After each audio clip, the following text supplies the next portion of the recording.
Terima kasih pemirsa, Anda kembali menyaksikan Kominfo Newsroom. Pemirsa, drawing kualifikasi Piala Dunia 2026 babak ketiga selesai digelar.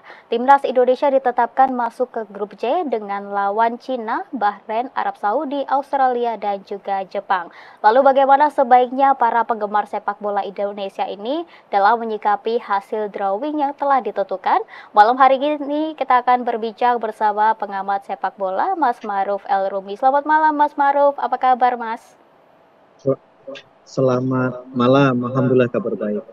Ya, alhamdulillah kabar baik, Mas Maruf. Malam hari ini kita Ya, membahas terkait tantangan Garuda dalam kualifikasi Piala Dunia 2026 zona Asia. Nah, Mas Maruf, sebelum kita membahas lebih jauh terkait tantangan Garuda ke depannya, Mas Maruf ini sebagai pengamat sepak bola, apa yang harus dipersiapkan oleh timnas Indonesia dalam menghadapi lawan grup C ini, Mas Maruf? ya, kita bicara soal persiapan, kita bicara soal keseriusan ya, karena memang dilihat bagaimana hasil drawing menempatkan Indonesia berada dalam grup yang tidak main-main ya, grup yang kemudian banyak tim di antara mereka yang sudah langganan untuk bermain di Piala Dunia. Ada Jepang, ada Australia, kemudian ada Saudi Arabia. Ini adalah tiga tim yang secara tradisi mereka punya langganan untuk tampil di Piala Dunia mewakili Asia. Nah, kalau dilihat dari sisi ini, memang ini menjadi sebuah tantangan tersendiri ya. Bukan kemudian mengabaikan Bahrain dan Cina, ini juga dua lawan yang cukup berat, terutama Bahrain. Beberapa kali kita bertemu dan beberapa kali kita juga sulit untuk bisa mendapatkan kemenangan. Tapi spesifik bahwa Jepang, Australia, dan Arab Saudi atau Saudi Arabia adalah tantangan terbesar kita untuk bisa bersaing mendapatkan tiket tampil di Piala Dunia. Jadi dibutuhkan persiapan yang extraordinary prepare karena ini lawan yang dihadapi juga sangat luar biasa. Dan yang kedua tentu adalah butuh perbaikan-perbaikan di beberapa sektor yang menurut saya sangat dibutuhkan untuk membuat tim kita menjadi lebih kompetitif ketika bertemu dengan tim kuat. Ya, dibutuhkan persiapan yang ekstra dan juga perbaikan di beberapa sektor begitu ya, Mas Ya, Maruf, bisa menjadi persiapan timnas Indonesia dalam menghadapi lawan di grup C ini. Nah, dari hasil drawing juga, Mas Maruf, banyak netizen yang mengatakan bahwa Indonesia ini masuk ke dalam tanda kutip begitu grup neraka. Nah, yang ya. menjadi pertanyaan Mas Maruf, seberapa optimis Mas Maruf ini sebagai pengamat sepak bola atas perjuangan timnas dalam grup C ini? Iya, optimisme itu kan dibangun melihat bagaimana performa. Setelah kita melihat bagaimana performa dari timnas Indonesia, kemudian materi pemain yang dimiliki itu yang menjadi salah satu landasan kenapa kita optimis. Tapi kita sebagai fans, sebagai pendukung dari timnas Indonesia, tentu kita memberikan harapan yang cukup tinggi untuk tim ini supaya bisa terbang lebih tinggi. Memang rekor pertemuan kita ketika menghadapi Jepang, menghadapi Australia, menghadapi Saudi Arabia, rekornya tidak terlalu bagus. Sehingga ini pasti menjadi alasan untuk kenapa kita tidak terlalu berharap banyak untuk Indonesia bisa melangkah lebih jauh di kualifikasi putaran ketiga ini. Ditambah lagi bahwa kita memang masih kesulitan saat menghadapi tim-tim yang levelnya di luar dari zona Asia Tenggara. Saat kita lolos di putaran ketiga, itu kan kunci kunci lolosnya adalah saat kita bisa mengalahkan Vietnam di dua pertemuan, kemudian kita bermain imbang menghadapi Filipina dan kemudian menang menghadapi Filipina, tapi kita kemudian kalah ketika menghadapi Irak. Atau ketika di Piala Asia Senior, kita juga mengalami kesulitan ketika bertemu dengan Australia. Jadi pada leveling ini kita harus realistis melihat kondisinya. Kita masih berat harus berkompetisi dengan tim-tim yang sudah mapan, kemudian tim-tim dari Asia Barat atau kemudian Asia Timur, itu menjadi tantangan. Tapi kan masih ada waktu persiapan untuk timnas Indonesia, masih ada potensi untuk kita bisa menambah amunisi, ada potensi untuk kita juga melakukan persiapan yang lebih baik lagi, melakukan evaluasi, termasuk melakukan analisa terkait bagaimana kekuatan dan kelemahan dari masing-masing lawan yang dihadapi. Saya pikir itu yang nanti menjadi salah satu indikasi apakah kita optimis atau tidak saat menjalani kualifikasi di putaran ketiga. Ditambah lagi nanti kan ada uji coba. Jadi progres step by step untuk timnas Indonesia itu harus kita pantau, kita lihat sehingga kita bisa merasakan ini arahnya mau kemana untuk tim kita ketika bertemu dengan tim-tim kuat. Kalau ternyata uji cobanya bagus, tentu kita optimis. Kalau ternyata penambahan materinya berkualitas, ya tentu kita akan lebih optimis lagi bahwa tim ini kompetitif untuk bersaing dengan Jepang, Australia, dan Saudi Arabia. Saya pikir itu yang menjadi concern untuk kita sebelum kita mengatakan seberapa jauh kita optimis. Tapi kita yakin bahwa tim ini akan dipersiapkan dengan baik dan kita berharap kita juga bisa mendapatkan hasil yang terbaik. Ya, terlihat berat namun kita harus tetap optimis dan juga terus Ya, berjuang ya Mas Ma'ruf dalam betul. melawan kelima negara yang banyak netizen bilang ini grup neraka begitu. Nah, Mas Ma'ruf Iya. kemudian dengan melihat skuad Garuda saat ini apakah perlu ada tambahan pemain baru Mas Ma'ruf? Iya, kalau dibilang tambahan jelas butuh tambahan ya. Tambahan itu bisa memang dari analisa ketika hasil penampilan di kompetisi untuk pemain-pemain Indonesia yang bermain di kompetisi domestik yaitu di Liga 1. Yang kedua juga tentu potensi untuk menambah skuad dari pemain-pemain diaspora. Kan beberapa pemain ada yang dalam progres dan proses untuk kemudian mereka pindah ke warga negaraan. Nah, itu yang harus dilihat. Kalau kemudian kita melihat rekor atau perjalanan dari timnas Indonesia, salah satu persoalan kita adalah bahwa kedalaman skuad kita tidak sama antara pemain yang menjadi starter dengan pemain yang berada di bench. Bangku cadangan itu kan terlalu jomplang kualitasnya, sehingga saat misalnya babak pertama buntu atau babak pertama beberapa pemain yang inti sudah mengalami kelelahan, maka Sintayong menjadi kesulitan untuk bisa mencari siapa pemain yang pas untuk menggantikan dengan peak yang sama, dengan kualitas yang sama, sehingga di situ tidak akan ada ketimpangan. Karena beberapa pertandingan saat ada pergantian dilakukan, misalnya di tengah atau kemudian bahkan di depan, maka ada ketimpangan secara kualitas, ada kekhawatiran kita menjadi tidak kompetitif ketika pergantian dilakukan, sehingga disitulah menjadi alasan kenapa butuh penambahan pemain yang secara kualitas bukan hanya untuk menjadi pelapis, tapi juga secara kualitas dia bisa menjadi pesaing untuk menempatkan posisi sebagai starting line up atau kemudian posisi sebagai pemain utama. Jadi tetap butuh tambahan pemain, baik itu dari langkah diaspora pemain atau melihat dari bagaimana stok kualitas pemain yang ada di kompetisi domestik.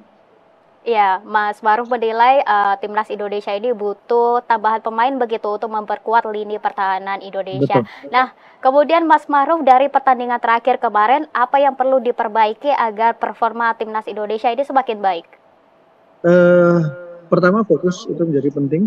Yang kedua tentu adalah mengurangi error, kesalahan-kesalahan, termasuk kesalahan entah itu yang berakibat pada gol atau kemudian kesalahan yang berimbas pada kartu yang diberikan. Karena beberapa kali kita sering pemain kita atau pemain Indonesia sering melakukan pelanggaran-pelanggaran yang itu berimbas pada kartu kuning atau kemudian kartu merah.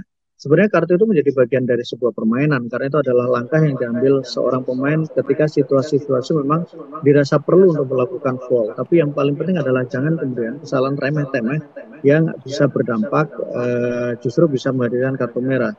Kita lihat sepanjang 2024 kemarin dari mulai Piala Asia U23, Piala Asia Senior, kemudian Piala Asia di kualifikasi Piala Dunia, pemain kita sangat rentan mendapatkan kartu karena pelanggaran-pelanggaran yang harusnya itu bisa diminimalkan. Itu yang kedua. Yang ketiga, jangan dilupakan bahwa untuk putaran ketiga ini sudah mulai menggunakan VAR. Jadi VAR ini yang akan menjadi penting untuk pemain kita agar lebih berhati-hati karena beberapa pelanggaran kecil ketika direview oleh VAR bisa berdampak besar untuk Indonesia, bisa berdampak pada kartu atau kemudian juga bisa berdampak pada penalti. Kita harus belajar banyak dari kejadian ketika di Piala Asia, baik di Piala Asia Senior atau kemudian di Piala Asia Under 23 ketika kita mendapatkan keputusan-keputusan yang dianggap tidak terlalu berpihak karena setelah direview dari VAR. Jadi itu juga menjadi penting untuk memahami pemain bahwa kita harus sangat berhati-hati, tidak boleh melakukan kecerobohan, tidak boleh melakukan kesalahan kecil yang justru akan merugikan tim ini. Secara taktik ya, Sintayong tentu akan persiapkan tim ini dengan baik harapannya. Ditambah lagi kan ini sudah diketahui siapa lawannya sehingga tentu pelatih lebih bisa fokus untuk game plan seperti apa ketika menghadapi tim seperti Jepang, seperti Australia atau seperti Saudi Arabia. dan juga meminimalisir kesalahan, begitu ada dua hal yang harus Ya, lebih diperbaiki oleh timnas Indonesia untuk melawan di grup C ini. Nah, kemudian Mas Maruf, Ketua PSSI Erick Thohir ini juga berencana akan membagi dua timnas Indonesia untuk berlaga di Piala AFF dan juga ya. babak ketiga kualifikasi Piala Dunia. Nah, bagaimana Mas Maruf melihat hal ini? Iya, keputusan sudah diambil, artinya bahwa memang ada skala prioritas.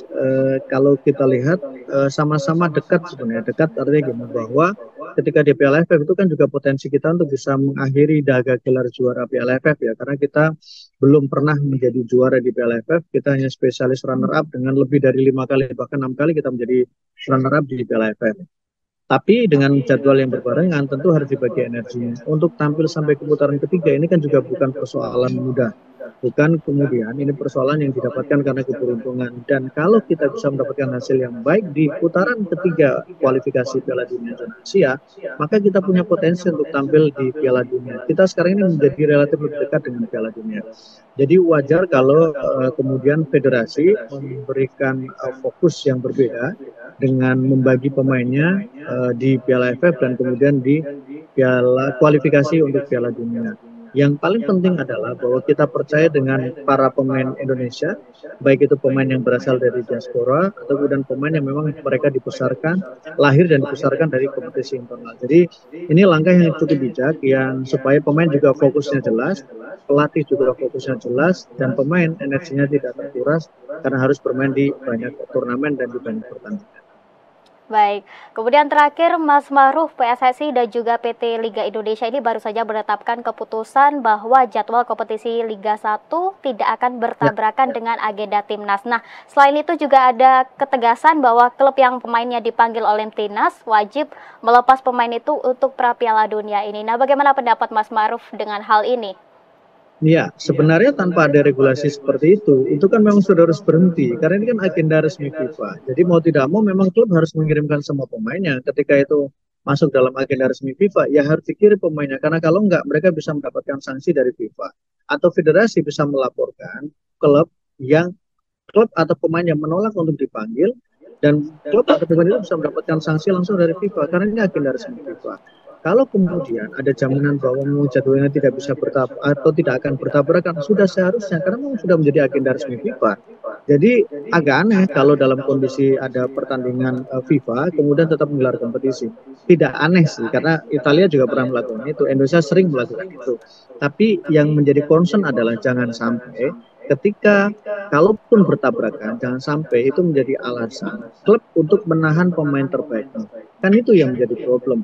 Kalau kompetisi jalan, kalau kemudian timnas jalan, klub menolak menyerahkan pemain terbaiknya itu bermasalah.